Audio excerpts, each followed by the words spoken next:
Hi, today we're going to learn how to use VPN to stay secure and private online. Wow, this is a tough job. Just kidding. When you use NordVPN, all it takes is just a single click. See for yourself. Click, and you're browsing securely on public Wi-Fi. Click, your ISP can't see what you do online. Click, and you're in a different country. Well, virtually. Any device you have there, NordVPN has you covered. Everything else is just details. But if you care to know more, NordVPN has more than 5,000 servers all over the world. It protects your sensitive data with advanced encryption, shields you from malware and phishing sites, and keeps no logs of your online activity. Click link in the description and get 68% discount for your first order. Preparing your workspace and wood. And wood, wood, wood, wood, wood, wood, wood, wood, wood, wood, wood, wood, sand wood, wood. Put on protective clothing and work in a well-ventilated area. The staining products used to color the oak can stain your hands, so wear rubber gloves. Always wear a respirator mask to avoid breathing in chemical fumes as well as wood particles from any sanding you do. Additionally, keep fresh air circulating in the room. You can improve the room's circulation by opening any doors and windows nearby. Make use of fans or work outside. Purchase a respirator mask from a general store or hardware store. Sand the wood with 120 grit sandpaper. Select a medium grit sandpaper. Then look closely at the wood to find the direction of the grain. Work along the grain, lightly sanding to remove debris, and prepare the oak for staining. Always move in the direction of the grain when sanding wood to ensure a smooth, uniform finish. The grain is the dark lines in the wood, and in red oak these lines are very easy to see. Smooth out the wood with 220 grit sandpaper. Switch to a fine grit sandpaper and go back over the wood. Lightly abrade the entire area you wish to stain. Blow off any wood shavings left over on the oak. You can use a cloth or vacuum to make sure all of the debris is off of the wood. Any debris left over can interfere with the stain. Dyeing the red oak. Mix a wood dye and water. These dyes give oak a consistent base color that improves the final stain. All you have to do is stir the dye powder into a glass jar filled with water according to the manufacturer's instructions. Mix the dye powder in 50% more water than the label recommends, since this thins the dye and prevents the wood from absorbing too much color. For example, you might mix about 1/2 cup 120 ml of dye in 2 cups 470 ml of hot water. Visit a home improvement store to find a variety of wood dye shades. For example, a honey amber dye works well on red oak, turning it a light brown color. Mist the oak with water to improve dye absorption. Fill a spray bottle with room temperature water. Move the bottle along the wood as you spray water onto it. You want to lightly moisten it, not saturate it. The water fills the oak's pores, causing it to dye more evenly. You can also use a sponge to moisten the wood. While you can stain dry wood, this may lead to dark patches and streaks in the stain.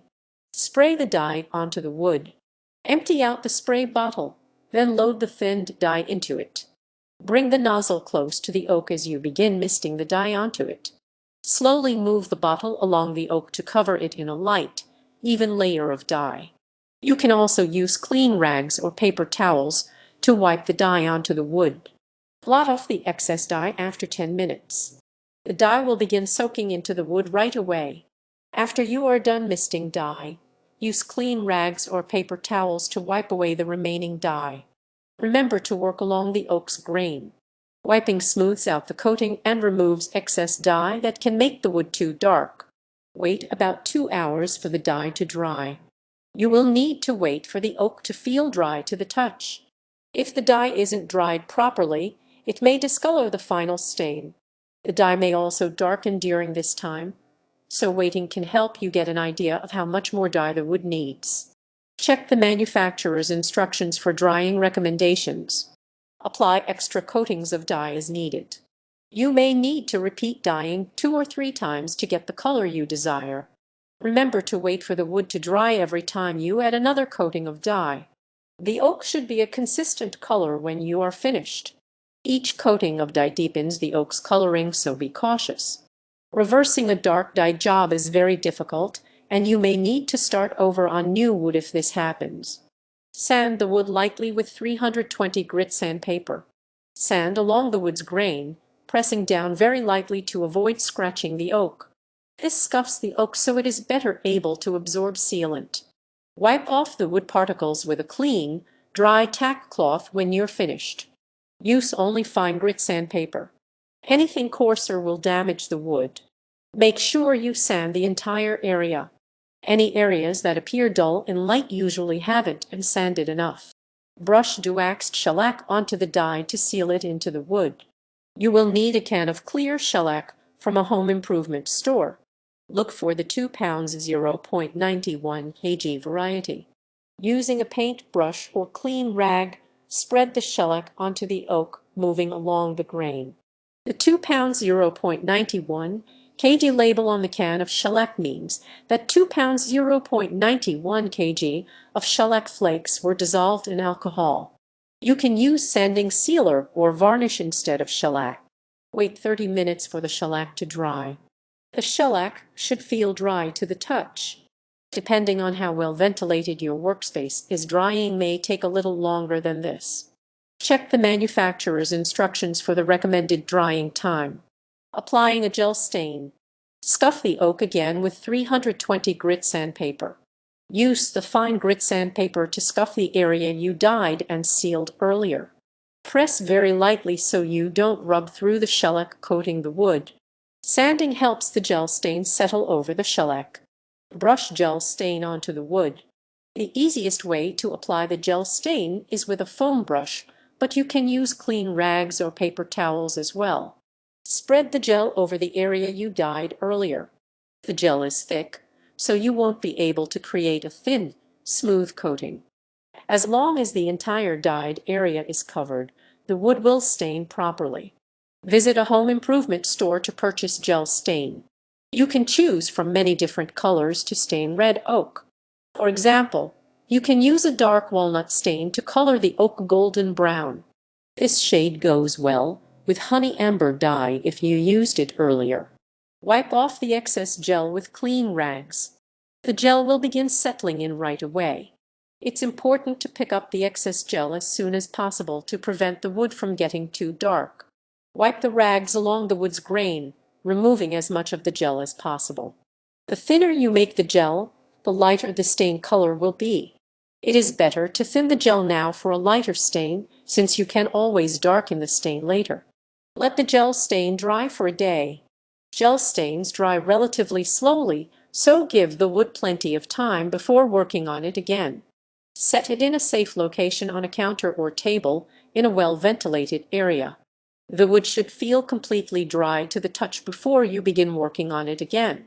Apply more coats of gel stain as needed. Check the stain's coloring after it dries. It should look light and consistent across the oak. If you want the wood to be a darker color, coat the oak in more gel. You may need to do this 2 or 3 times to get the shade you desire. Always wipe off the excess gel right away and let the wood dry completely. If you use too much gel, you can wipe the oak with mineral spirits to thin the stain. This only works while the gel is wet. Dry gel stain rags in open air before throwing them away. Gel stain is a flammable substance. Any brushes, rags, or clothing that touch the stain should be spread out on a non-flammable surface. Wait for these items to feel completely hardened to the touch. When this happens, you can put the items into the trash. Keep the rags out of direct sunlight so they do not combust. You can also fill a metal container with cold water and put the items in it. Seal the container, then take it to a hazardous waste disposal center in your area. Seal the gel stain with shellac. Once you are done staining the wood, apply another coating of shellac. Paint it onto the oak, working along the grain. Make sure it is applied in a thin, even layer. Let the shellac dry for 30 minutes before finishing the wood. The shellac seals the gel stains coloring into the wood, protecting it. You can use the same shellac you may have used if you dyed the wood. Only use duaxed 2 pounds 0.91 kg shellac. Sealing the wood with a top coat. Sand the wood with 320 grit sandpaper. Wear down the wood so it can better absorb the sealant. Use a light touch, since you don't want to break through the shellac. Cover the oak with varnish or another finisher. Varnish can be used as a sturdy top coat that protects the oak for years. You can try using a clear spar varnish. Dip a paintbrush into the varnish, then spread it along the length of the wood. Continue this until the stained area is coated in a thin layer. You can use lacquer instead, which is durable and glossier, but can discolor over time. Another choice is polyurethane, which can make the wood's finish look brighter and protect it from water. Let the finish dry for 2 hours. Protect the oak until the top coat dries completely. Keep the area well ventilated so air flows through the room, speeding up the drying process. Check the manufacturer's recommended drying time, since this can change depending on what top coat you use. Apply a second layer of top coat as needed. Check the top coat layer by shining a light on the oak. You should be able to see the waxy finish on the wood. Make sure the layer looks smooth. If it isn't, you may want to coat the oak in a second layer to finish the oak. Let the new layer of varnish dry completely before using the wood.